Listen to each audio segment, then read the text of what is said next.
네, 투자뉴스 7으로 이어가겠습니다. 일단 밤사이 뉴욕장 상승으로 거래를 마쳤죠. 앞서도 이야기 나눴습니다만 제롬 파월 연준 의장 청문회에서 덜 매파적인 발언이 나온 영향이었습니다. 아마도 양적 긴축은 연말이나 돼야 할 듯이라고 이야기를 꺼낸 점 시장에 힘이 돼줬고 일단 국채금리도 어제보다 좀 떨어진 게 나스닥 상승의 하나의 요인이 됐던 것 같아요. 의사록 때문에 잔뜩 좀 움츠려들긴 했었는데 그래도 연준 의장이 또 이렇게 워딩을 해주니까 한숨은 돌리게 되는 것 같습니다. 네. 개별 그래서 모멘텀들 그리고 시장의 흐름들을 쫓아가면서 우리가 어떻게 주식 비중을 늘릴 수 있을까 여기에 대한 고민을 이제 본격적으로 해봐야 될 텐데 네. 어떤 이슈나 모멘텀들 뭐가 있는지 하나하나 살펴보도록 하겠습니다. 일단 뉴스성 이슈가 있어서 이거 한 번만 정리를 해드릴게요. 반도체 특별법이라고 우리가 소위 말하는 국가 첨단 전략 산업 경쟁력 강화의 보호에 관한 특별 조치 법안. 예, 이게 어제 국회를 통과했는데 네. 사실 이게 별명은 반도체 특별법입니다. 반도체 지원 쪽으로 시작은 했었는데 이게 정부와 국회 안에서 논의가 되다 보니까 2차 전지와 바이오, 그러니까 전반적인 첨단 산업 지원까지 다 들어간 법안이거든요. 하다 보니까 어제 시간의 거래에서 또 2차 전지 관련된 종목군들이 급등을 하기도 했었어요. 보시면 신속한 인허가나 기반시설 비용도 지원하고 부담금은 감면하고 투자는 지원하고 그리고 조세 감면해주겠다라는 내용들이 다 있는데 이렇게 하다 보면 아무래도 소부장 업체들에 대한 수혜들 좀 예상되고 기대해 볼 수 있지 않을까 싶습니다. 그래서 굵직굵직하게 반도체와 2차 전지 쪽 잠깐 얘기를 해보도록 할 텐데 네. 일단 다음 장 보시면 반도체와 관련해서 우리가 참 추운 겨울을 예상했었다가 생각보다 겨울은 춥지 않았었고 오히려 봄날이 조금 더 빨리 오지 않을까라는 기대감까지 드는 지난해 연말과 올해인데요. 네. 마침 또 어제 골드만사스가 보고서 통해서 디램 가격 오르고 있고 때문에 SK하이닉스 중립에서 매수로 투자 의견을 올려 잡았습니다. 목표 주가도 17만 원으로 상향 조정해서 지금 사자라는 뉘앙스를 풍겼는데요. 실제로 디램 가격이 반등한다라는 건 저희가 지난해에서부터 반등 그 시점부터 말씀을 드렸지만 1년 전과 비교했을 때도 역시 3개월 만에 플러스 전환을 한 상황이라 이제 정말 우리가 걱정했던 것보다는 더 좋게 가고 있구나라는 생각을 하게 됩니다. 다만 항상 좋은 것만 말할 수는 없으니까 네. 예, 그 다음 장에서 이런 소부장 업체들이 계속 잘 가려면 일단 삼성전자와 SK하이닉스가 투자를 계속 늘려가야 되는 건 사실이잖아요. 그런데 오히려 삼성전자나 SK하이닉스의 카펙스를 보면 오히려 약간 탄력성이 좀 떨어지는 느낌이 있어요. 그렇게 되면 지난해 장비주들, 소재주들 좋았다면 올해는 이 안에서 좀 선별 전략이 필요하지 않을까라는 생각들을 하게 돼서 마냥 좋게만 볼 수는 없다라는 어떤 포인트들도 한번 짚어드리고요. 네. 다음 장으로 2차 전지 관련해서도 2차 전지는 딱 이거 하나로만 어느 정도 명과 암을 제시할 수 있지 않을까 싶은데 LG 에너지 솔루션이 상장하니까 어제도 박앵커가 얘기를 해준 것처럼 이 종목도 이 종목이지만 이 종목에 납품하는 고객사들에 대해서도 한번 긍정적으로 볼 수 있겠으나 또 반대로 봤을 때 이건 좀 쏠림이 심하게 되지 않을까라는 걱정거리도 분명히 있거든요. 전반적인 캐파는 늘어납니다. 특히 LG 에너지 솔루션을 중심으로요. 그러면 여기에만 포커싱을 둬야 될지. 그런데 또 한편으로는 그러면 상대적으로 관심을 덜 받았던 삼성 SDI도 상장 이후에는 다시 한번 올라갈 수 있다. 그리고 이와 관련된 업체들도 충분히 기대할 수 있다라는 얘기를 하거든요. 그래서 2차 전지 역시 좀 세분화된 전략이 올해는 필요하지 않을까라는 생각을 합니다. LG 에너지 솔루션 상장 이슈가 마무리되고 나면 우리가 생각하고 기대해볼 포인트들은 좀 많이 잡을 수 맞아요. 있을 것 같아요. LG 엔솔이 좋은 평가를 받게 된다면 다른 배터리사에 대한 재평가가 또 이뤄질 수 있고 불안했었던 LG 화학도 결국에는 LG 에너지 솔루션의 소재를 납품하는 업체가 되는 거거든요. 그렇다면 또 긍정의 포인트를 잡을 수 있다라는 맥락에서 최근 올라가기도 하니까요. 좀 앞으로의 흐름들 잘 따져보겠습니다. 네. 자, 이어지는 이 체크 포인트는 전장 부품사에 대해서 좀 얘기를 해보고자 합니다. 네. 넘겨볼게요. 일단 코로나19를 겪으면서 우리가 각종 공급난에 시달렸잖아요. 이게 계기가 돼서 미래차 전환 속도를 조금 더 빨리 앞당겼습니다. 그럼 어떤 변화 포인트가 생기느냐? 미래차로 전환된다? 동력 장치의 변화가 있게 되죠. 지금 차 한 대당 한 3만 개의 부품이 들어간다라고 해요. 네. 이게 뭐 흡입이나 배출이나 각종 이런 동력 장치에서 조금의 부품 간소화가 나타나게 될 거고 그런 부품이 한 30-40% 기존의 내연차께 줄어든다라고 하네요. 그럼 그게 대체되는 게 바로 전기 전자부품 전환이 일어나게 될 겁니다. 그래서 지금 전장 부품에 대한 관심도가 증가하고 있는 거고요. 그럼 전장 부품을 어디까지 봐야 되는가? 반도체, 배터리, 디스플레이, 카메라 등등이 되겠죠. 얼핏만 봐도요. 이게 미래차 핵심 부품과 기술인데 딱 봐도 AI 솔루션, 카메라, 데이터, GPS, 5G, 인버터, 컨버터, 우리가 어렵게 느끼는 것은 그만큼 새롭게 좀 바뀌는 게 생겨난다라는 거고 그리고 그 안에서 반도체라던가 혹은 카메라라던가 센서라던가 뭔가 많은 변화 포인트가 잡힌다라는 게 되겠습니다. 그러다 보니까 결국에는 차 한 대당 들어가는 차량용 반도체 개수는 어마어마하게 늘어날 겁니다. 다음 장 가볼게요. 그로 인한 반도체 시장 성장 전망 계속해서 늘어나는 추세에 당연히 이어질 거고요. 지금 한 200개, 300개 차 한 대당 들어가는 카메라도 반도체도 한 2,000개 정도 자율주행으로 가면 늘어나게 된다라고 하네요.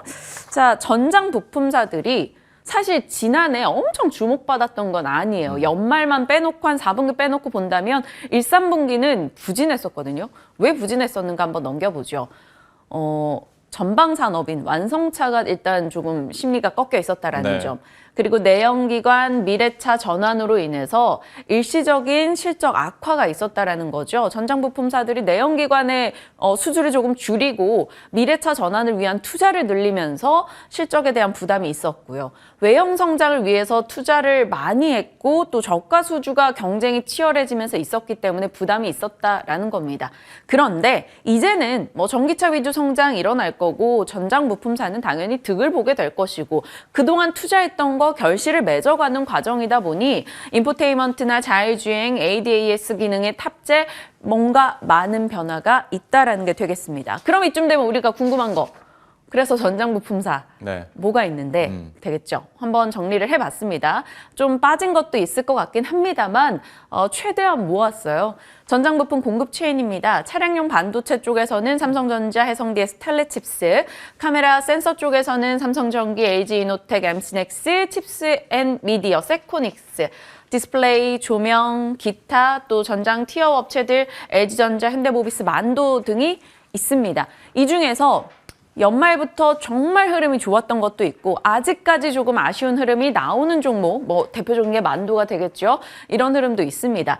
다만 저희 투자뉴스 7 브리핑을 통해서도 지난 4분기부터 지속적으로 이런 포인트들 봐야 합니다라고 말씀을 드렸었고 저희 매매 기술에서도 세코닉스, 인탑스 혹은 해성DS, 텔렙치스 이 종목들에 대해서 계속 매매 전략이 나왔었고 실질적으로 수익도 많이 났습니다. 다녀쌤, 박진섭 어드바이저 종목이었기도 하고요. 자, 전장 부품주, 소외주에서 관심주로 바뀌었던 게 4분기입니다. 텔레칩스 보시면 참 40% 가까운 상승, 칩스앤미디어는 74%나 뛰어 올랐고요. LG이노텍 우리 많이 체크했었죠. 56%. 그리고 파트론, 인탑스, LG 디스플레이도 좋은 흐름 보이기도 했습니다. 특히 어제장 좀 반가웠던 종목은 텔레칩스겠죠. 어제만 22% 상승 확인이 됐습니다. 삼성전자가 텔레칩스를 비롯해서 이 대형 M&A를 준비하고 있는데 이 텔레칩스가 그 명단에 올라갈 수 있다라는 일부의 기대로 인해서 강한 급등을 시현했는데 아직은 그저 소문에 불과하죠. 조금은 더 본연의 사업에 집중해야 되겠지만 본연의 사업만 놓고 본다고 해도 텔레칩스는 충분히 매력도가 있다라는 게 시장의 의견입니다.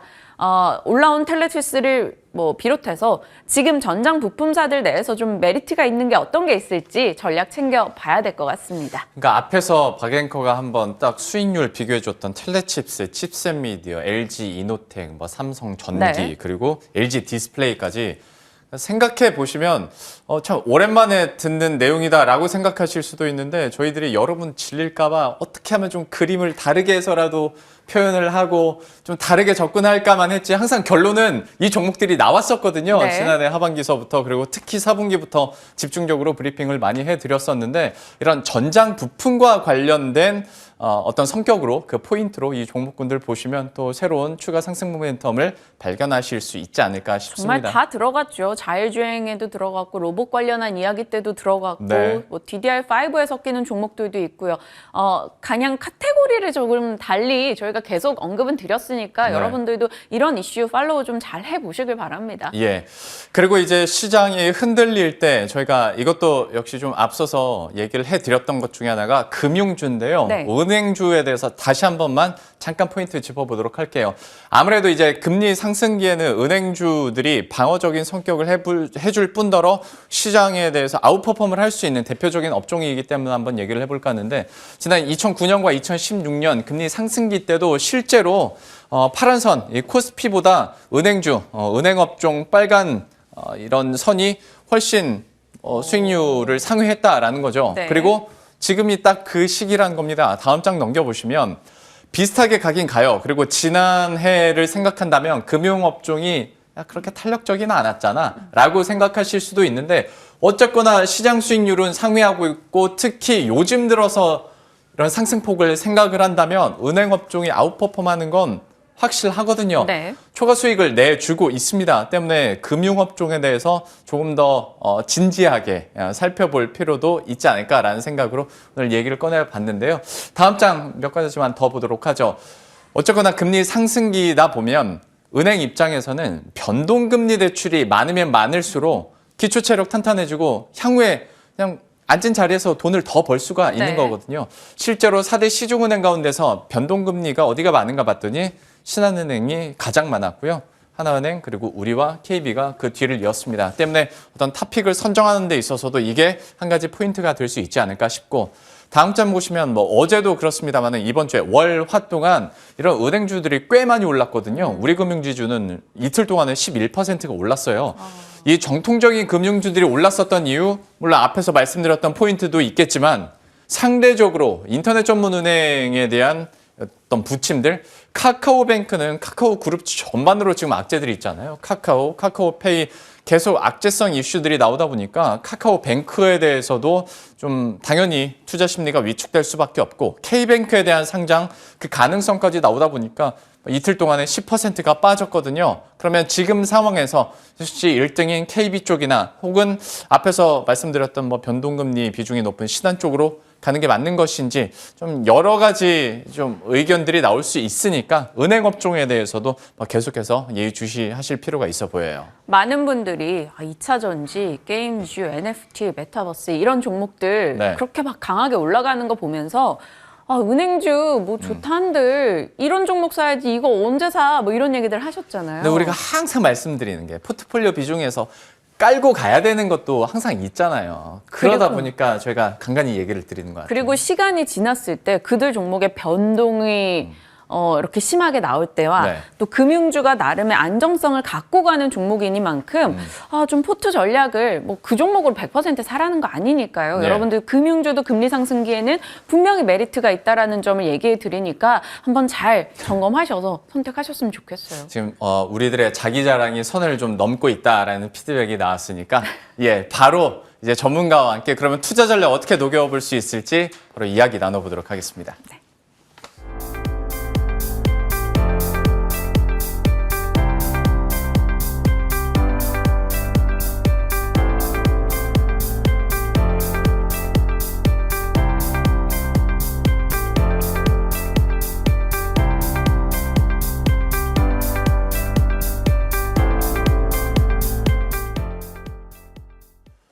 예, 그러면 앞서 언급드렸던 종목군들 투자 전략 어떻게 녹여낼 수 있을지 이분과 함께 이야기 나눠보도록 하겠습니다. DB금융투자 김진만 팀장과 함께합니다. 어서 오십시오. 네, 안녕하세요. 안녕하세요. 물론 어떤 반도체 특별법 국회 통과에 대해서 앞에서 잠깐 얘기하긴 했습니다.만 사실 이 뉴스를 갖고 온 건 결국에는 반도체와 2차 전지 소부장 업체들 우리가 네. 어떻게 좀 봐야 될까 여쭤보고 싶어서 넣어놓은 거거든요. 네. 투자 전략적인 측면에서 좀 어떤 그림 그리고 계십니까? 일단은 소부장 관련주들이 일단 1차적으로 시세를 받았던 게 일단 한일 무역 전쟁 이후로부터 국가적인 지원을 받으면서 이 부분이 전체적으로 성장세가 강하게 일어났습니다. 근데 그 부분에 있어서 실제로 이제 실체를 어느 정도 보여주고 있는 기업들이 있는 반면 살짝 꺾이는 기업도 있기 때문에 투자에 있어서는 어느 정도 외형적 성장을 이루고 있는 기업에 대해서 좀 투자 포인트를 잡으시면 좋을 것 같고, 제가 지난해 동진세미캠을 많이 밀었습니다. 서포트도 많이 했는데 그 부분이 동진세미캠 같은 경우에는 국가적 서포트와 어느 정도 삼성전자의 지원이 합쳐지면서 이제 포토레지스트에 관련돼서 어느 정도 과시적인 성과를 내어 놓은 상황이기 때문에 전체적으로 시가총액도 많이 늘고 그만큼 이제 주가도 굉장히 많이 탄력성이 붙은 그런 상황에서 저는 이제 이 부분에 있어서 동진세미캠처럼 전체적으로 내형적, 외형적 성장을 갖춘 기업들을 한번 찾아보자라고 이제 그런 포인트로 한번 접근을 해봤고요. 이제 영로앵커님 워낙 탑픽을 좋아하셔서 이제 한번 저도 이제 올해 기업을 한번 찾아봤는데 최근에 어느 정도 기사가 좀 가시권 안에 나오고 있는 것 같습니다. 이제 EUV 공정 안에는 여러 가지 이제 부품들도 많이 들어가고 소재도 많이 들어가는데 마찬가지로 이제 일본과 어느 정도 무역 전쟁 내에서 발전한 이제 섹터가 있고 SNS텍 같은 경우에는 EUV 블랭크 마스크에 대해서 국산화를 진행을 하고 있고 어느 정도 가시적인 성과를 내고 있는 상황입니다. 근데 그 부분에 있어서 SNS텍 같은 경우에는 아직 주가가 그렇게 크게 오르지 않는 상황에서 시가총액도 그렇게 크지 않습니다. 매출과 영업이익 대비해서 하고 있는 이제 그런 이제 전체적으로 너무 이제 좀 좋은 이제 그런 부분을 하고 있기 때문에 그 부분이 가시적인 성과가 되고 있다면 정말 실적적으로도 삼성전자의 서포트를 받아서 추가적으로 외형적 성장이 가능한 기업이다라고 좀 보시면 좋을 것 같습니다.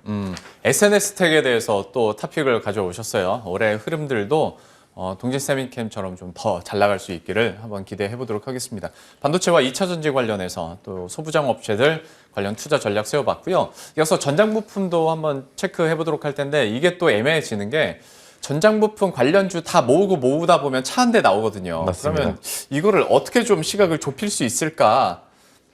결론적으로 또 토픽 물어보는 거긴 합니다만. 네. 전장 부품주에 대한 전략은 어떻게 갖고 계십니까? 전장 부품도 굉장히 좋을 거고 어제 같은 경우 사마 콘덴서가 이제 관련해서 이제 테슬라가 해서 MLCC를 좀 납품한다는 기사가 나오면서 굉장히 탄력적인 흐름이 나오고 거기 추가적으로 전장 부품 관련주들이 굉장히 흐름이 좋았는데 어제 애플카 관련해서 이제 부품주를 일부 인수할 수도 있다라는 기사가 나오면서 전체적으로 이제 차량용 이제 그런 이제 전장 부품주들이 굉장히 관심주로 좀 탄력적인 주가 흐름을 나타냈는데 사실 이제 애플카 관련된 이슈로 보시면은 애플과 같이 일을 할 수 있는 기술력을 가진 기업들은 솔직히 말하면 한국에서 거의 없고요. 일부 기업을 찾게 된다면은 이제 굉장히 적은 부분만 좀 나타나고 있는데 그래서 이 부분에 대해서 굉장히 단발적인 이슈일 수 있지만 전장 부품 혹은 이제 애플과 관련된 이슈로 일부 종목들이 굉장히 단발적인 시세 분출을 많이 할 수 있는데 실체를 가질 수 있는 기업들도 굉장히